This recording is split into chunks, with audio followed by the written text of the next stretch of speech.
Nahum, chapter 1. The burden of Nineveh. The book of the vision of Nahum the Elkoshite.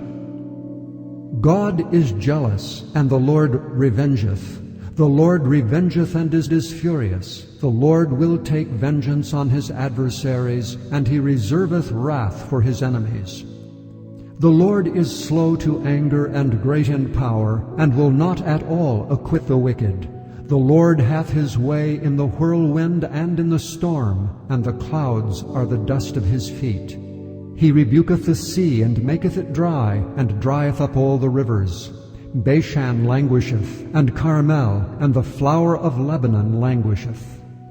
The mountains quake at him, and the hills melt, and the earth is burned at his presence, yea, the world and all that dwell therein. Who can stand before his indignation? And who can abide in the fierceness of his anger? His fury is poured out like fire, and the rocks are thrown down by him. The Lord is good, a stronghold in the day of trouble, and he knoweth them that trust in him. But with an overrunning flood he will make an utter end of the place thereof, and darkness shall pursue his enemies. What do ye imagine against the Lord? He will make an utter end. Affliction shall not rise up the second time. For while they be folden together as thorns, and while they are drunken as drunkards, they shall be devoured as stubble fully dry. There is one come out of thee that imagineth evil against the Lord, a wicked counselor. Thus saith the Lord, though they be quiet, and likewise many, yet thus shall they be cut down, when he shall pass through. Though I have afflicted thee, I will afflict thee no more. For now will I break his yoke from off thee, and will burst thy bonds in sunder. And the Lord hath given a commandment concerning thee, that no more of thy name be sown. Out of the house of thy gods will I cut off the graven image and the molten image. I will make thy grave, for thou art vile. Behold upon the mountains the feet of him that bringeth good tidings, that publisheth peace. O Judah, keep thy solemn feasts, perform thy vows. For the wicked shall no more pass through thee, he is utterly cut off. Chapter 2. He that dasheth in pieces is come up before thy face. Keep the munition, watch the way, make thy loins strong, fortify thy power mightily. For the Lord hath turned away the excellency of Jacob, as the excellency of Israel.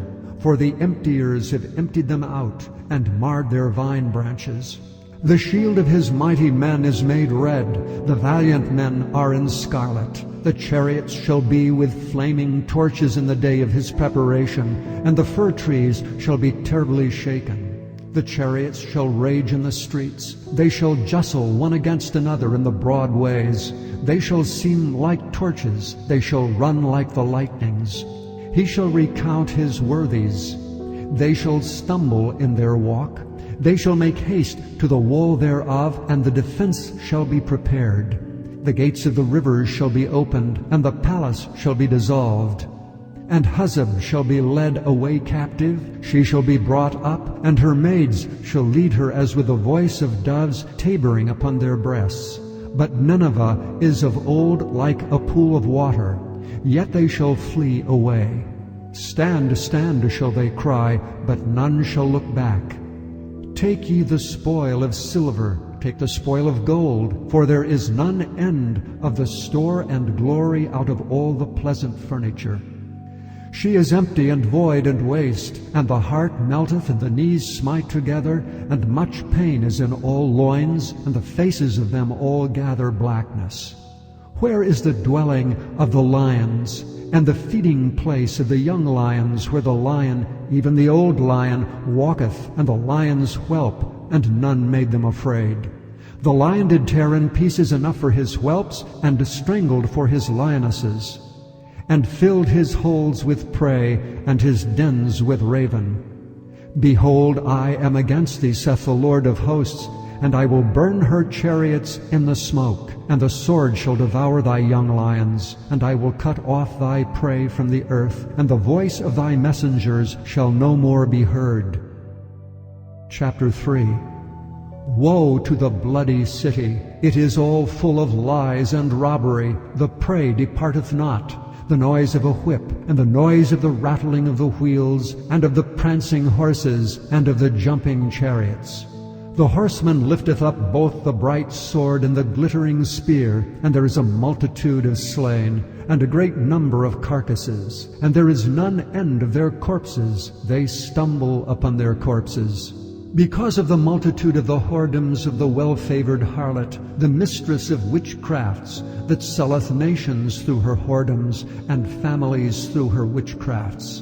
Behold, I am against thee, saith the Lord of hosts, and I will discover thy skirts upon thy face, and I will show the nations thy nakedness, and the kingdoms thy shame. I will cast abominable filth upon thee, and make thee vile, and will set thee as a gazing stock. And it shall come to pass that all they that look upon thee shall flee from thee, and say, Nineveh is laid waste. Who will bemourn her? Whence shall I seek comforters for thee? Art thou better than Populus, No, that was situate among the rivers, that had the waters round about it, whose rampart was the sea, and her wall was from the sea? Ethiopia and Egypt were her strength, and it was infinite. Put and Lubim were thy helpers. Yet was she carried away, she went into captivity. Her young children also were dashed in pieces at the top of all the streets. And they cast lots for her honorable men, and all her great men were bound in chains. Thou also shalt be drunken, thou shalt be hid, thou also shalt seek strength because of the enemy. All thy strongholds shall be like fig trees with the first ripe figs. If they be shaken, they shall even fall into the mouth of the eater. Behold, thy people in the midst of thee are women. The gates of thy land shall be set wide open unto thine enemies. The fire shall devour thy bars. Draw thee waters for the siege. Fortify thy strongholds. Go into clay and tread the mortar. Make strong the brick kiln. There shall the fire devour thee, the sword shall cut thee off, it shall eat thee up like the cankerworm. Make thyself many as the cankerworm, make thyself many as the locusts. Thou hast multiplied thy merchants above the stars of heaven, the cankerworm spoileth and flieth away. Thy crowned are as the locusts, and thy captains as the great grasshoppers, which camp in the hedges in the cold day, but when the sun ariseth, they flee away, and their place is not known where they are. Thy shepherds slumber, O king of Assyria. Thy nobles shall dwell in the dust. Thy people is scattered upon the mountains, and no man gathereth them. There is no healing of thy bruise, thy wound is grievous. All that hear the bruit of thee shall clap their hands over thee. For upon whom hath not thy wickedness passed continually?